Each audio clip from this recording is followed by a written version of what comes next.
And as we get started, I think first just introductions.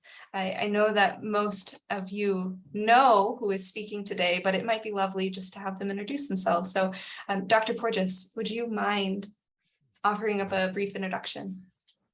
Hi, I'm Steve. I created polyvagal theory and developed the Safe and Sound protocol. It originally was called a listening project protocol, and then when it was licensed by Integrated Listening Systems, which is now part of Unite, we renamed it, and we renamed it much more appropriately because it put safe in front of the word sound, which really was giving respect to the fact that context is extremely important in the delivery of cues of safety, and all therapists really should would resonate with that point, that it's not a manualized therapy, even though putting headsets on looks pretty manualized. The context and the relationship becomes very important. Anyway, I'm very pleased to be here. I'm thrilled that there is traction within the EMDR community. And what I was mentioning was, as I was reading the guidelines, I had a big smile on my face because I was thinking of Francine, whom I did know quite well, and I'm sure she would just be smiling with me. Thank you. Thanks, Steve. And Dr. Ariel. Hello, everybody. So lovely to be here. I am in Boulder, Colorado. I am an EMDR consultant and really a specialist in the treatment of trauma from an integrative standpoint, primarily with somatic psychology and EMDR therapy. And I've written quite a few books on kind of that integrative model, both for therapists in how are we putting these approaches together. Really, for me, the bottom line is how are we cultivating our own presence that we're bringing into this work so that we can show up not with a toolbox or a set of interventions that we're going to hand to our clients or do for them, but really how are we cultivating what it is that we want to bring in with us so that we can be that co-regulator. And of course, we'll talk about this in greater depth together. So that's just a little bit about me. I'm also a yoga teacher, and I integrate that with polyvagal theory and the applied polyvagal theory work. So thank you. That was beautiful. And Jill. I'm Jill Hosey. I'm from Toronto, Ontario. I'm a clinical social worker in private practice, working with kids, teens, adults across the lifespan. I've been using the SSP for about 2 years in practice, and I consider myself an integrative EMDR therapist that really comes at the work from a psychodynamic phase-oriented approach. And then how can I then integrate different modalities, tools, according to my clients?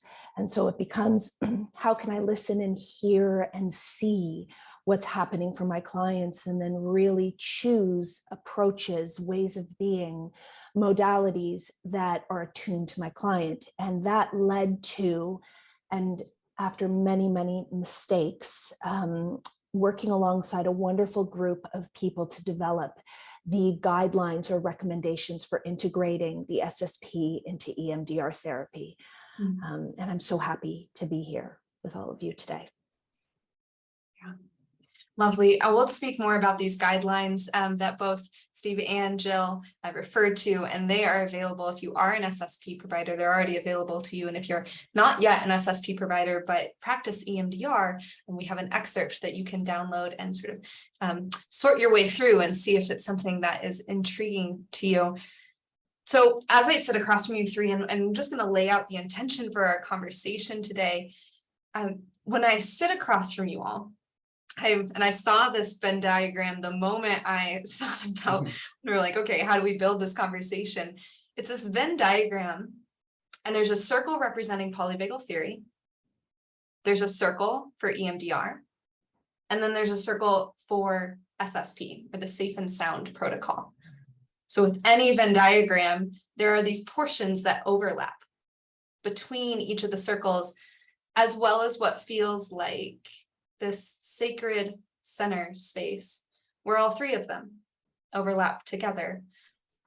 So when I was thinking about today's intention, what I'd like to submit is that we explore those nooks and crannies of the shared spaces Together, we might discover the golden nuggets that can transform our practices and empower us.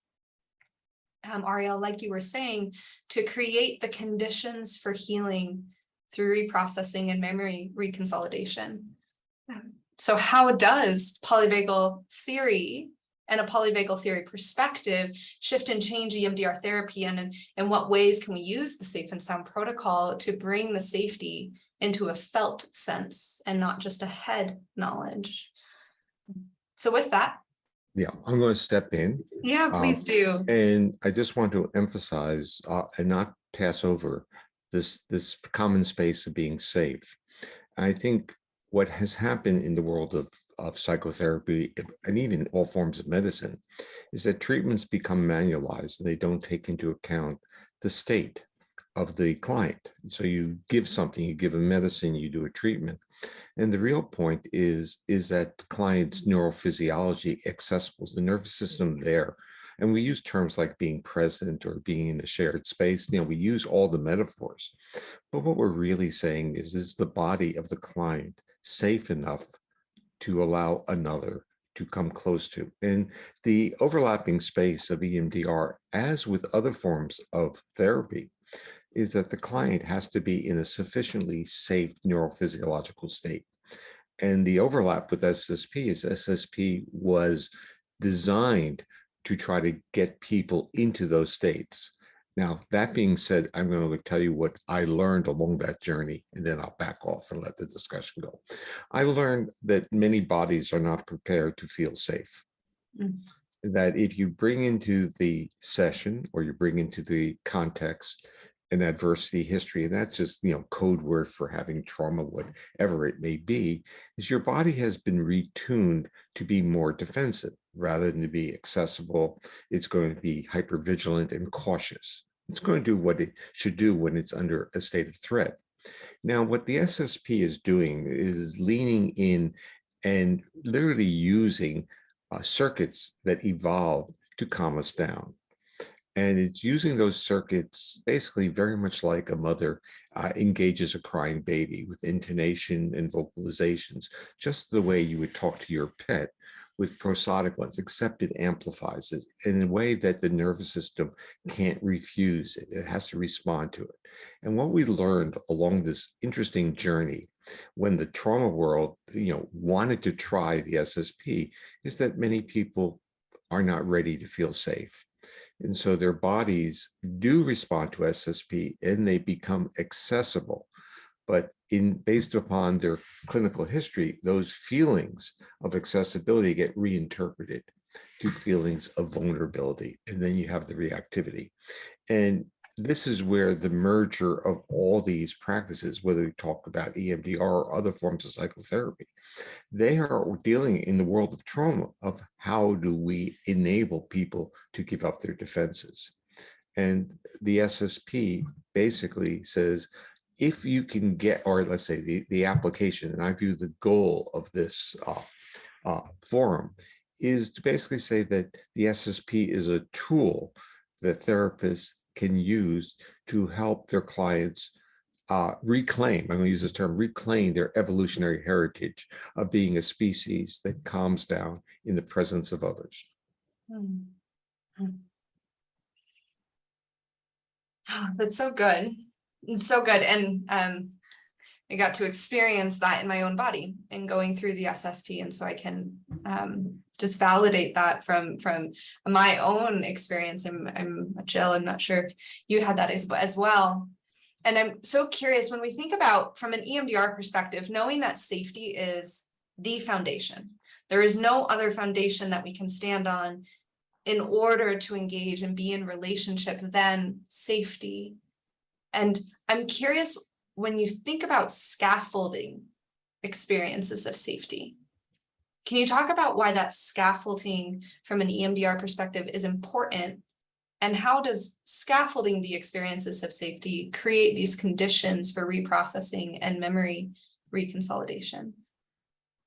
Maybe I'll speak to this for a moment. There's a few thoughts that are kind of percolating in me in regards to both what Steve just said and also your question. One is actually a phrase I'm going to borrow from Alan Shore for a moment, which is about what is trauma, right? And what is the experience of threat, if we want to kind of broaden away from trauma, just what is threat? How does that show up? And it's and Alan Shore offers a term that it's an encapsulated self state, that there is some way in which what Francine Shapiro refers to as the trauma neural network, that if that is not integrated with the overall sense of self, with the personhood of the individual, then that drops one into this encapsulated state that's not well integrated with other self states. Sometimes the metaphor that I use for this is that it's like we've dropped onto this island of fear, threat, or maybe even vulnerability, whatever the experience is of self, but we don't necessarily know how to get from the island back to the mainland. And that mainland is that sense of safety and connection and social organizing beyond that defensive state. And so very often what I think that we're practicing in our healing work and our therapeutic work is how do we build some of those bridges between that encapsulated self state and that island of safety. But we can't necessarily do a whole lot of work with that trauma neural network or that state of threat until we even have a touchstone of what does the mainland feel like? What does safety feel like? How do I know that, right? And so that's where I think this scaffolding of actually protecting, knowing that we have this attentional threat bias, that our attention to protect us is going to scan through neuroception, right? Through these unconscious formats, scan for what is potentially threatening and how do I guard myself from that?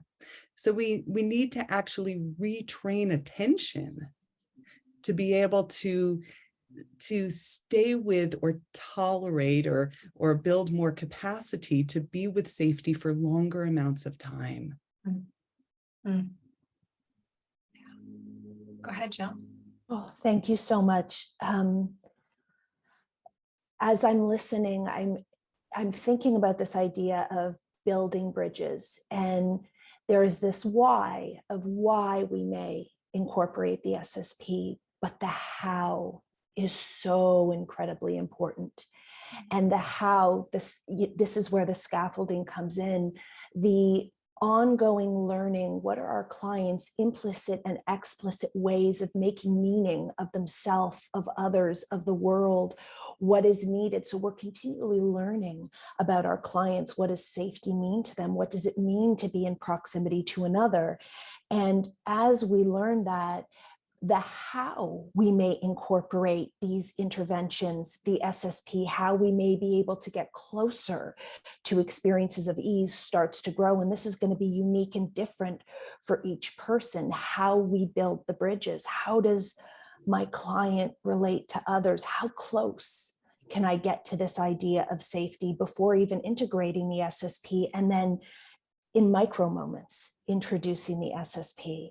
So it becomes this really intentional process of how do I understand what this means for my client and their internal experiences? And then how can I show up and what's happening in me? How can I attend to what's happening in me and the interplay between myself and my client before I step in and offer interventions? Yeah, Jill, and I know that you've spoken so much, and this was almost like a cornerstone for you throughout the guideline, throughout you authoring the guidelines with the group, that if I show up and I am human, and human is what is threatening to my client, how can I, and Ariel, just in your introduction, I would love to hear the dialogue between you all of what it means to show up when human is the threat, because of those unprocessed traumatic memories.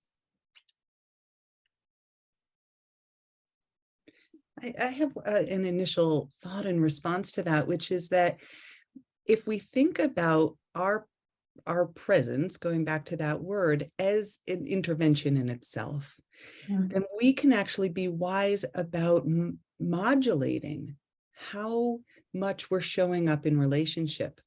For example, if I lean in with somatic psychology, some of the interventions that we explore are proximity. How close or far away am I, right? Even from the camera, right? How close am I coming into contact? And that the use of my gaze is an intervention, right? So that averting my gaze and naming that I'm still right here, but I'm giving you space to feel you, and that you get to be in charge of telling me when to return my gaze to you, is a profound statement that the other gets to say, this is how close or how far, this is how much contact I want. And reclaiming choice is for me the foundation of healing. One of them, right? Like one of those key pieces that we can reclaim. Let me step in for a moment. Those are basic principles that are embedded in polyvagal theory, like reciprocity, and you're really describing neuroception, and that is cues of safety and whether or not there's a reciprocal reaction to it or turning away, an adjustment.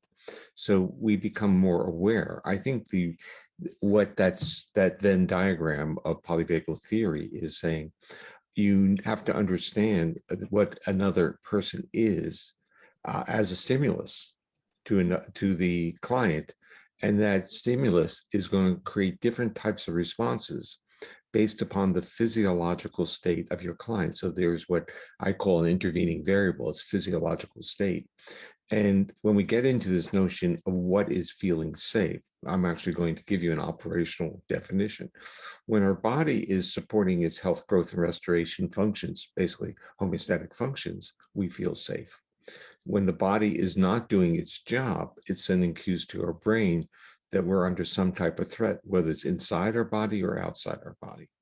And so, in a sense, one can objectify the concept of feeling safe, just like objectifying the concept of feeling threatened, and also like getting rid of the term stress and anxiety, which are high-level psychological constructs, and saying, look, my body is really percolating. I can feel it, I can hear it. It's telling me something, it's screaming at me. And people who have experienced trauma, their body continues to scream at them not to go in proximity. But I want to, in a sense, go back to one other thing where a human may be a threatening stimulus to someone who has a trauma history. But that is the physical reality of the life they're living, not their visualization or their mental images. I've been so, in a sense, impressed with the internalized dreams or visualizations or narratives of those who have survived the most horrendous experiences. They still have this dream of being held tightly and welcoming another's embrace, even though their body reacts to it. So it's in a sense, trauma teaches us that there's a duality in how we react to the world. There's a way that our body reacts, and there's our intentionality. And that respect for when those things get misaligned, and that's what trauma does, it misaligns those, leads many people into therapeutic settings.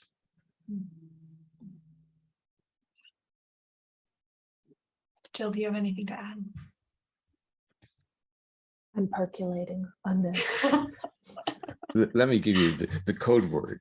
Therapy is the journey of becoming re-embodied, where the intentional and the visceral become joined in a partnership.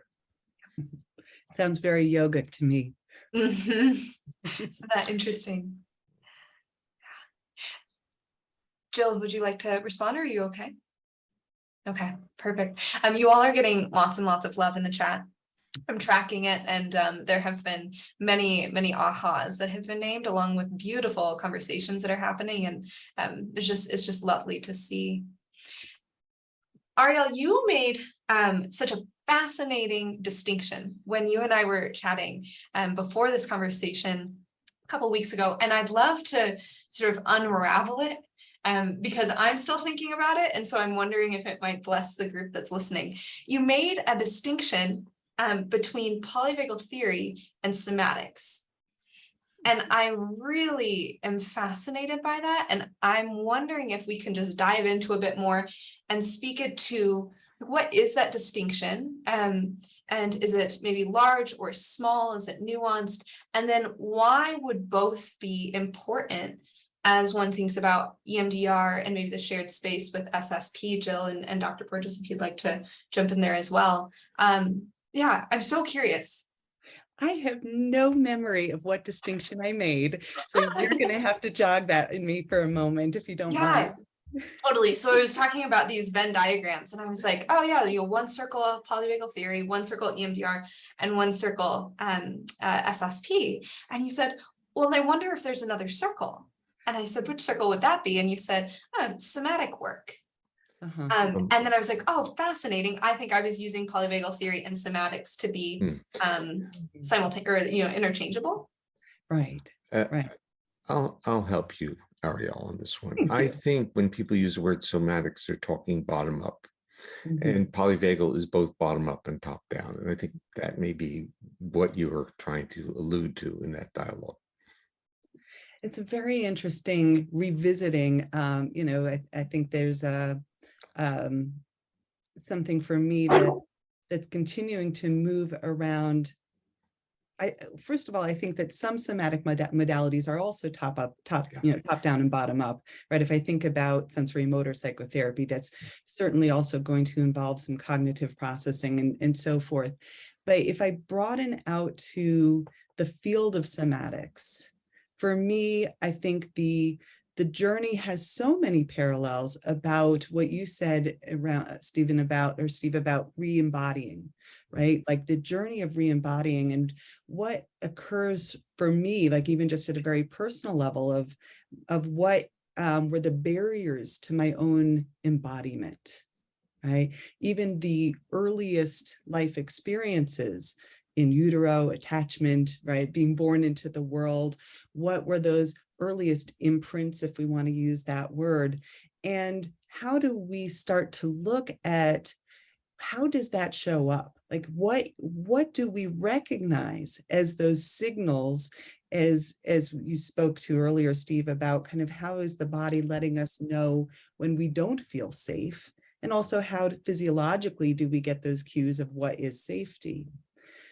For me, part of why I chose to launch into the field of somatics was because I was a very somatically aware child, right? I even as a child, I processed the world more in noticing where I felt like I lost my voice or feeling disconnected from my body at certain points.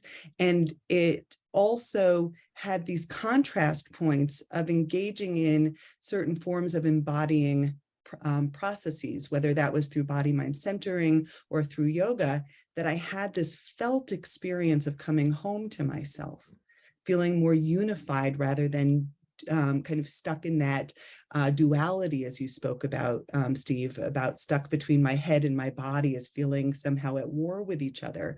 I felt more at ease and residing in myself. And it's really what led me to devote my primary career into diving into this body-mind relationship and enhancing that felt sense of my own presence. Amazing. Thanks for that. That's it's so fascinating, and I often challenge myself within a polyvagal or viewing the world through a polyvagal perspective on not just letting it live up here. And I think that's too of kind of what you're saying, right? Is that when we have this embodied perspective or this nervous system centric perspective, how can we not just let it live in our minds, but become a knowing that settles into our beings and our physical bodies, so that we approach or enter into spaces not only with other people but ourselves, right? And when we're alone, how do I hold presence for myself? And by allowing polyvagal theory to become not only just the thought, right, or an educational knowing, but this is the way I show up differently because of it. And perhaps that's where this idea of polyvagal theory and somatic work hold hands, because it goes from a knowing to a knowing. I would elaborate. I think somatics is extraordinarily broad because some people who view themselves as somatic oriented therapists are merely moving structure. And they're not, in a sense, although they acknowledge that when they do that, there are changes in perspective and in social behavior, vocalizations and everything. But I think, as Ariel said, that virtually most of the people who identify as somatics are actually both bottom up and top down. They might not have really emphasized or articulated that. But once we start to understand that even within our viscera, a lot of somatic work is skeletal motor, but polyvagal theory has a greater emphasis on the sensory part of the viscera, because in the vagal world, 80% of the fibers are sensory and they're coming from the body. So our nervous system evolved to be a surveillance system, and that surveillance system is informing and updating accessibility to different areas of our big brain. So we have to be respectful. That's why kind of principles like be aware, have a sense of body awareness, coming back home, whatever terminology we want to use, is that it all starts with a sense of feeling, understanding where we are within our body. There's an important point. So where Ariel was talking about her history and she was somatic, I was thinking as she was talking about that, about what it was growing up on the East Coast, and as a youngster, and it was all about not feeling. It was all about getting this under control. And in a way, we teach our students, and those of you who are online who have been to graduate school, you probably remember those types of feelings as well, that it was to basically tell your body to sit down, tell your body, look, maybe later, but probably not later because you have a lot of work to do. In a sense, functionally, literally, when a body is screaming at you to move, to walk, to engage, to be social, you're saying, not today. And then you have the consequences of that within our own physiology. And what we're really doing is we're turning off our feedback loops. So as we numb out, which is the consequence, of course, of the features of many people who survive trauma, is that they're numb to their body. Well, neurophysiologically, what we're really saying is their feedback loops have been compromised. And when you do that, the homeostatic functions, the health, the growth, your organs don't do well. You start getting what mental health providers call comorbidities, but in polyvagal terminology, it's not a comorbidity. The system is rebelling, and it's just being manifested throughout the organs, not just in your mind and your body and your behavior. Jill, may I toss a question to you directly? Absolutely. Yeah. And then I'm going to write down my thoughts because tying back to the whole scaffolding. It's a short question and it might tie right into your thoughts. But one of the things that I have appreciated a lot about SSP is that it's a passive input, that there's nothing the individual has to effort towards, that we can actually, even though it's powerful and we need to pace it, but that there's a path that we can actually allow this. I don't have to effort into the state of safety, that the neuromodulation can occur via the technology of the sound. And I'd love to hear just your input around that active versus passive form of change. So tying it back to what we're speaking about, what I'm really hearing is how do we start to facilitate this dialogue between mind and body? How do we start to facilitate a dialogue to create these feedback loops or reinstate these feedback loops and create more positive feedback loops? And when I think about the SSP as passive versus active, the first place my mind goes to is, in fact, I'm quite active in the process. And the ability to take in the passive experience is dependent on each unique human being's ability to be with that experience. And so it goes back to the how. And I've arrived at this from making many, many, many mistakes and assuming that the ability to take in this passive experience is tolerable, is manageable, and feels okay enough. And so where I go to is this place of, I may have to be far more active in order for my client to be able to take in the more passive experience. And I don't yet know what that's going to look like. Ideally, I'm walking in as clean a slate as I can, of course, being aware of my own luggage and the things that I bring into the space, but how can I start to understand the ability to take in the passivity of it? And how active do I have to be? And then with time, how can that shift? How can my client take in more and more of this passive experience? Within it, I feel like I'm more active, if that makes sense. It does, and it's reminding me of a story that actually was the story that resonated in me post our conversation, Leah, even though I forgot that other piece, but this one really touched me, and it's related to your personal story, so I will just touch it lightly and you can share if you want. But what touched me about your sharing about going through the SSP and the person who was your kind of co-regulator, kind of witness person, was that he saw the change in you before you sensed it in yourself. And that's, I think, what you're speaking to, Jill, is that the active witness of being able to see those subtle changes in facial expression, or how the person's breathing, or body language, or even just that kind of what we might call energy, the energy shift in the room, between the different states that I think we can reside in nervous system wise. And that tracking is a very important part of that scaffolding. Oh, absolutely. And to just jump in, this idea of active observer and witnessing, and being able to reflect back shifts and being able to build on that. And what's that like to take in this witnessing of shift and experience, and then shifting that into a more EMDR frame? How can I then use that as adaptive information and grow that, so that I can then pull that into later phases of EMDR if we get there, but that all of it works together, it all builds together, and we're very much reflecting back. I mean, SSP on its own, we need that reflection back to create this new positive feedback loop. From my experience. Dr. Oh, go ahead, Steve.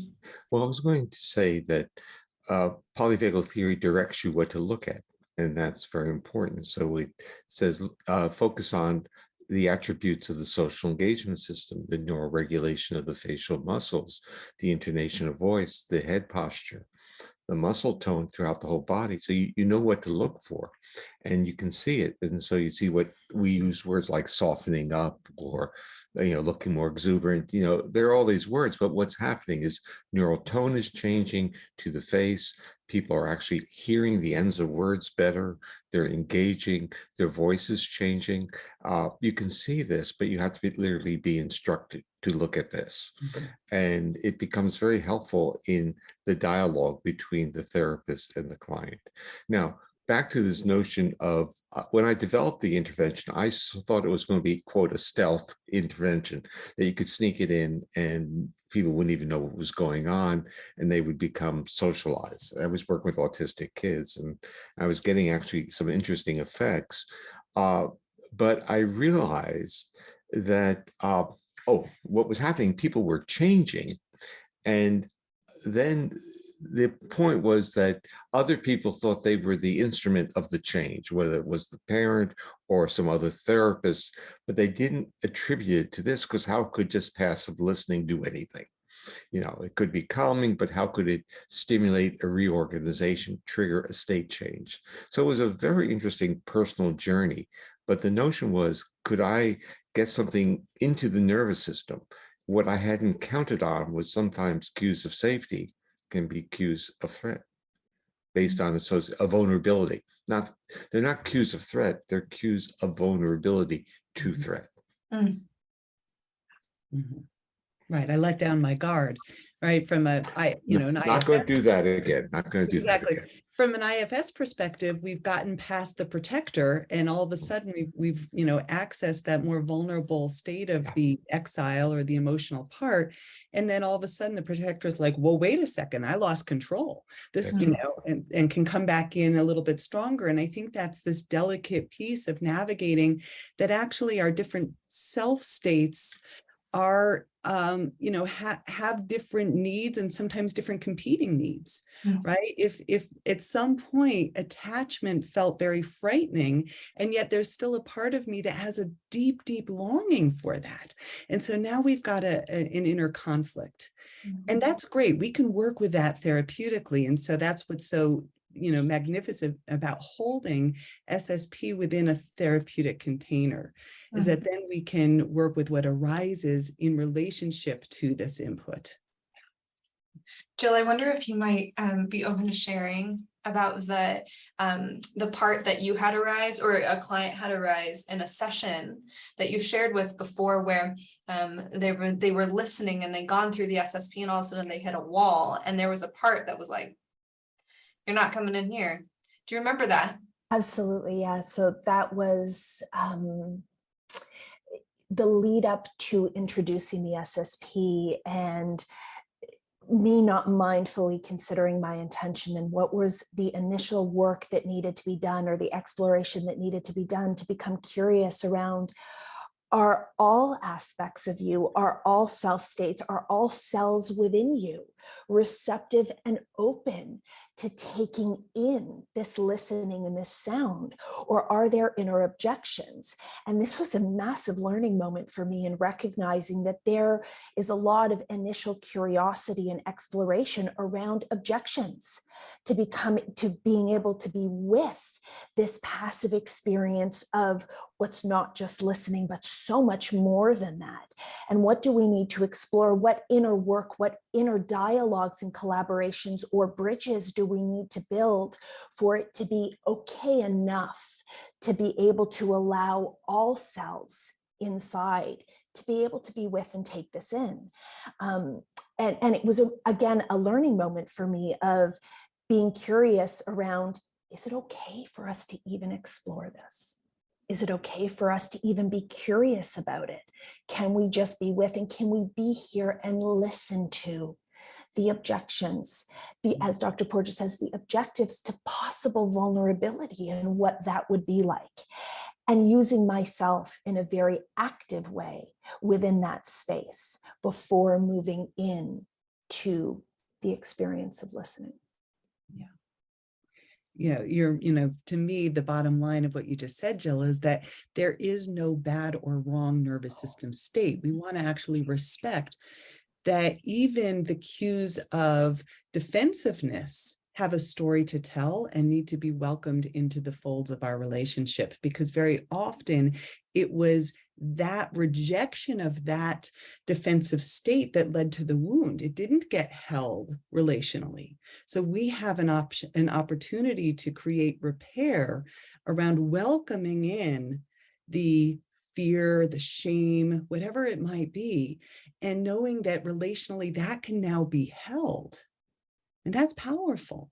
Oh, yeah. And that moment of modeling the turning towards what couldn't be known, what couldn't be felt, and repetitive across time, this repetitive turning towards and welcoming in to build the ability to internally turn towards. Jill, when you were exploring the guidelines, it was a journey. It was like 9 months of authoring and crafting and moving and shifting, and this wonderful group that we got to be a part of. I'm curious, now that the guidelines have been in the ether for about 4-ish months, I'm curious how those sort of being seeded and starting to sprout within the world, if your perspective on SSP integrated into EMDR has shifted or changed or evolved in some way, and or what ways has it become maybe more solidified and rock solid to say, if one is to integrate these two modalities, it's very important to think about XYZ, or yeah, curious around your thoughts in that. I think the only thing that I can be certain about is that I don't know, and that it's uncertain. And what I notice in myself is that I continue to experiment with the SSP within myself and within my own experience, and becoming curious when I integrate it for myself again, what do I notice? And being with that and being curious about it, and how was it different this time around in this experience versus the last time. And it brings me back to the idea of intentionality.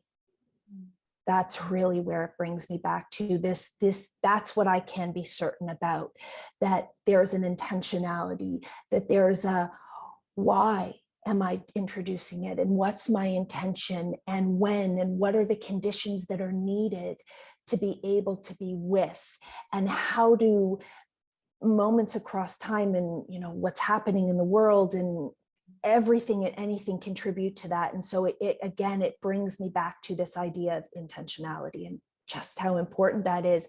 And that intentionality will change from person to person. When I think about something you said earlier, Jill, about, kind of grounding into a phasic model, which, if we think about the core phasic model from Judith Herman and that triphasic model of, cultivating safety and stabilization before we do that deeper dive into traumatic memory work, and then integration being our phase 3, EMDR is an 8-phase model that kind of accordions out that process.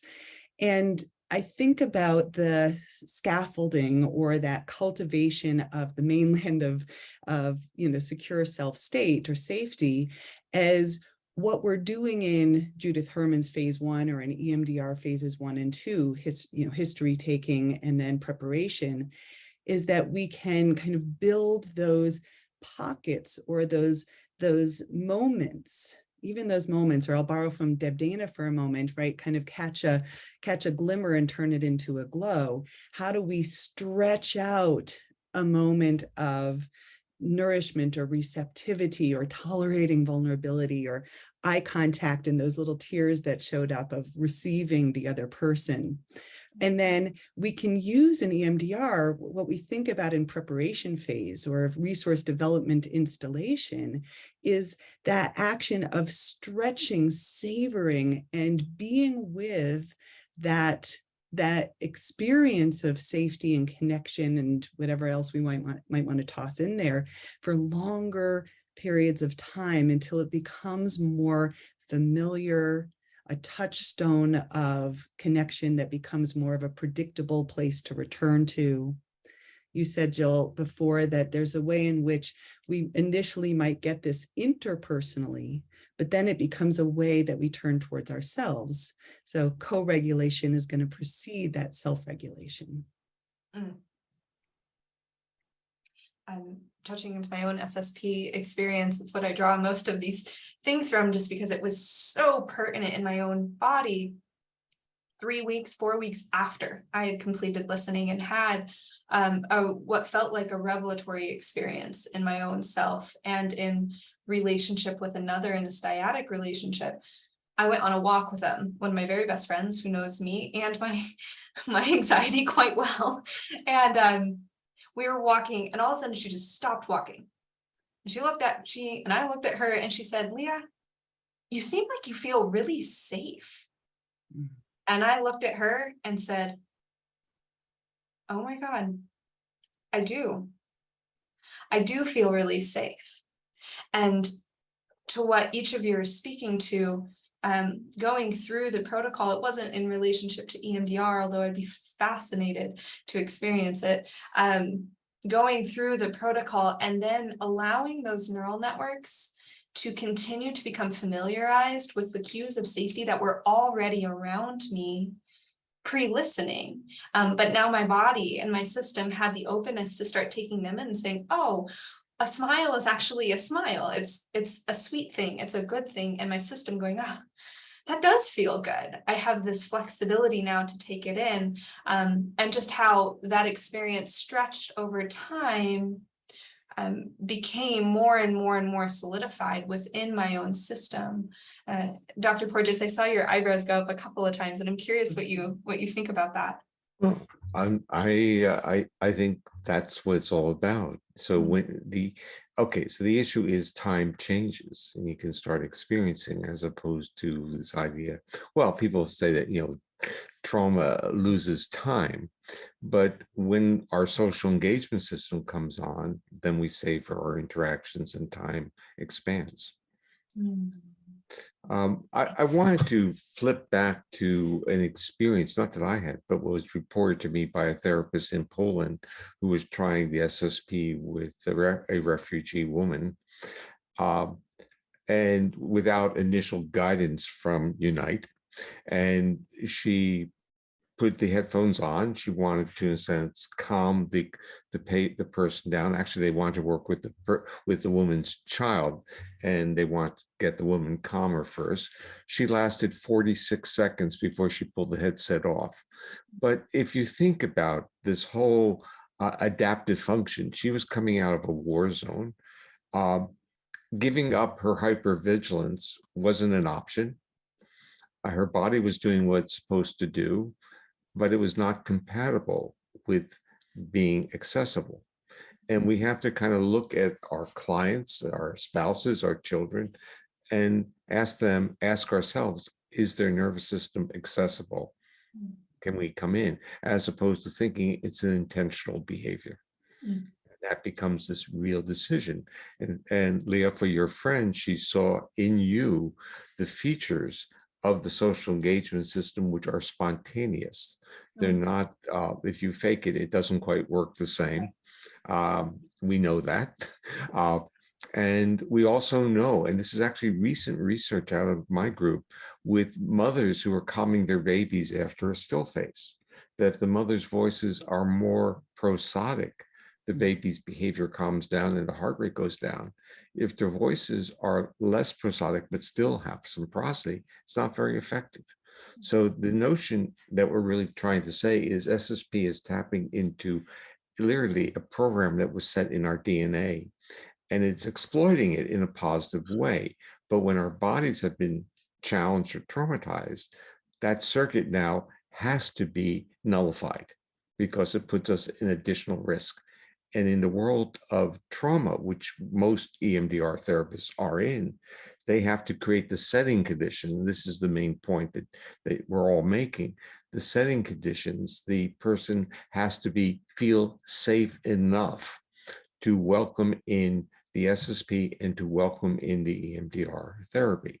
Now, I do have a couple questions for my EMDR colleagues. And that is, EMDR has an interesting history where it started off as basically a technique and then became a very integrated therapeutic model.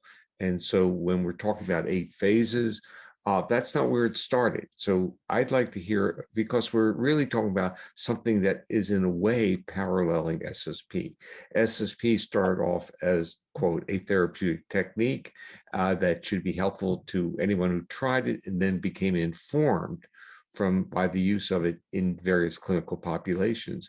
And I imagine EMDR was informed by the providers of EMDR, and that evolved into a very integrated and it is an expanded therapeutic model. It's not merely tapping or lateral eye movement. So I'd like to hear a little from my colleagues on that. Sure. Yeah. Jill, do you want to go first? Do you want me to take it first? Okay. So I'm even just thinking, I started my training in EMDR in 2001. So it's been 21 years now, and how much it's changed over the course of when I first did my own training in it to now where I'm creating teacher trainings. And one of the biggest ways that I saw the change is that it used to be that we were just going to well, let me back up even further. Before I say this, the first thing I'll say is that it started with a walk in the park, right? If we think about Francine's original development of this, she got really curious about why talking about a hard thing with a friend on the walk in the park, as her eyes were kind of scanning left to right, right to left, that she felt different in relationship to that event afterwards. And that kind of, blossomed into this whole curiosity about bilateral stimulation and what's happening when eye movements are added to the focus in on a disturbance or a traumatic event. So, even when I initially got trained in EMDR, at that point, I think it'd been EMDR come into process in the early 90s, maybe late 80s. So at that point, we already had the 8 phases. But the approach that we took was still very phase 4 centric, which basically meant that we build up to this pinnacle of phase 4, which is where we're going to reprocess the traumatic memory. And then we kind of descend the hill and integrate that experience. And I would say that my experience over time has dramatically changed, and perhaps the field as well, around kind of in what ways does being traumatic memory focused actually have a detriment, actually not always be the most helpful way to have this really overarching modality. And so then I would say maybe the pendulum swung to this other side, which was, okay, we need to resource, do lots of phase 2 work before we do phase 4. And phase 4 was still kind of the center of the mountain, the peak of the mountain.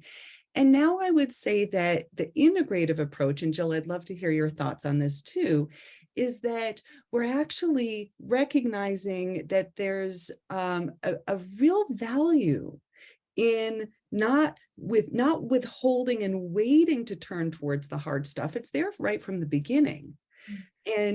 But also not dismissing the great value of tracking and noticing those subtle cues of dissociation or those subtle cues of dysregulation, and really paying attention relationally all along the way, right? That we can do these, ways of weaving together, or even what we call in somatics, this pendulation-based approach or a titrated approach between going towards safety, really getting the ground of safety, turning towards a little bit of the challenge or the disturbance. There's this phrase that I love from my mentor, who's primarily a Gestalt therapist. She says that we want to be safe, but not too safe. If we stay only in the arena of safety, we don't touch the edge of where the wound is. And we need to have enough safety to actually stretch ourselves into where the trauma is held, so that we can unwind that. So, now EMDR, from when I trained, we would kind of go through a trauma timeline, right? And we had to kind of check each one off the list, right? That one's cleared, that one's cleared. And now it's really much more symptom oriented. So it's really relevant to the client. What's the presenting concern today? What's top of mind?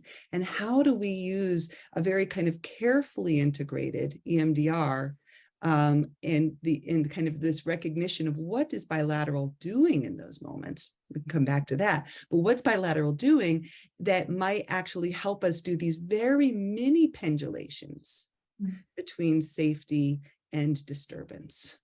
I'll pause there. Oh, it's so beautiful. And it's reminding me of a phrase that comes from my mentor, in looking at the ways in which we dance in and out of the phases organically as we follow our clients. And it's not, again, as you mentioned, so much about following a protocol, even though there are absolutely EMDR protocols that we may integrate depending on a unique client's needs, where we may check things off. However, in this overarching realm of EMDR as a psychotherapy, we're following our clients and we're dancing. And just watching your hand movement, it reminded me we're dancing in and out, how we get a little bit close and then we pull back. And how do we move back and forth and attend to our clients, and not just reprocess the past stuck experiences, but expand the ability to be with. Such a beautiful way of saying that. So thank you a lot. I wanted to add one thing, that in the algorithm of SSP, there's actually you have a similar journey of where the ability to extract the voice starts to disappear and then it comes back in. The experience, that dance, when you're in a sense more, I'm going to use the term more neurotypical and less have adversity, it becomes curiosity. Where are they going? What's happening? And then they come back and there's a feeling of exuberance. So when you watch some of the clients, you actually see the smiles coming back on their face.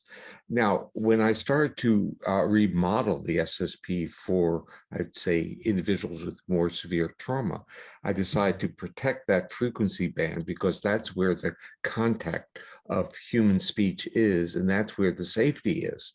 But for the person who is, in a sense, relatively safe, the loss of contact triggers a curiosity to reach out and to listen.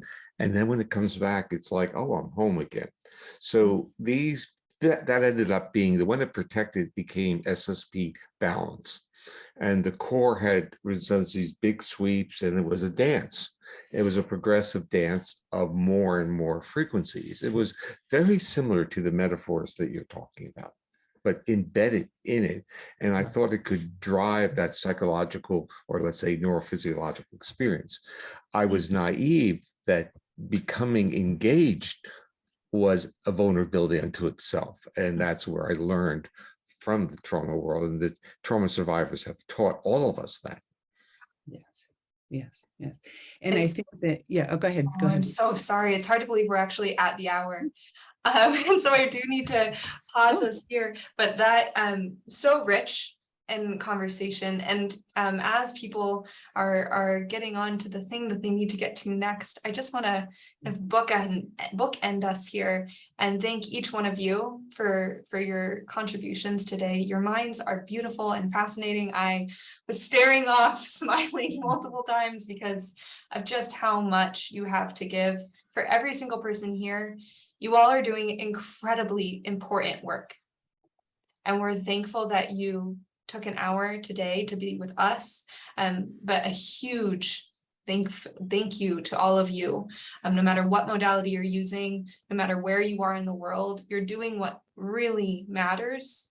And so we just say, keep going and take breaks when you need, and take care of yourselves and eat nourishing food and take care of your sweet nervous systems. For those that are already trained in SSP, you can see the guidelines in My Unite resources. For those who are not yet trained in SSP, you can visit this URL that I'm about to put in the chat here. You can visit this website and learn a wee bit more if that's interesting to you. Right now, I'm going to actually share my screen, and we have a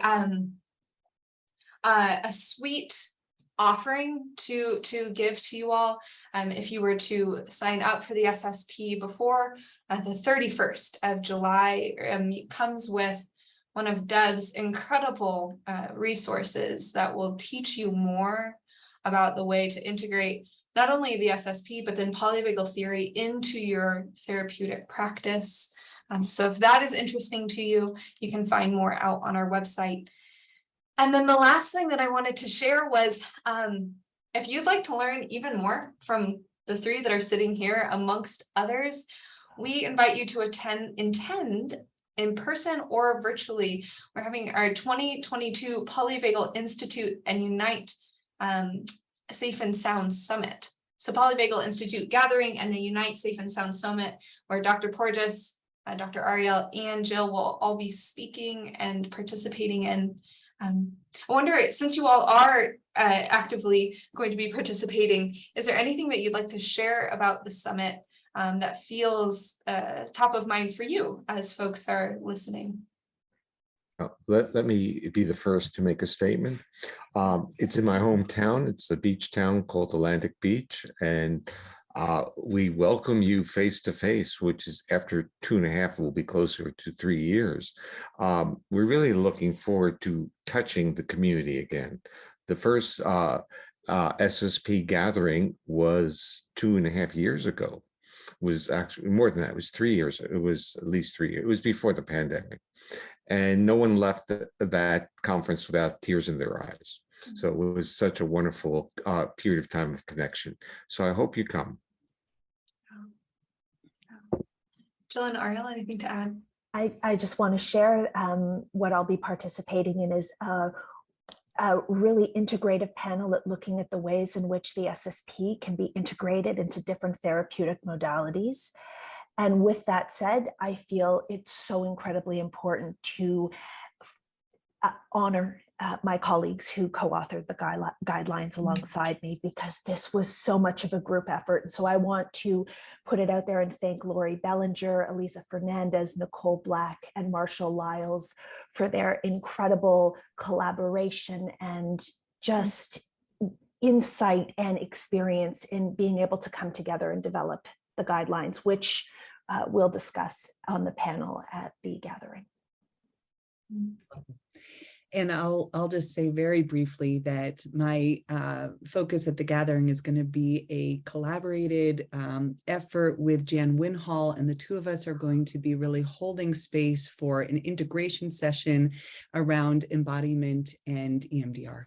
And polyvagal theory. So embodiment and polyvagal theory more specifically, and really looking forward to doing that specifically after Janina Fisher's talk, which will be a really nice lead into that.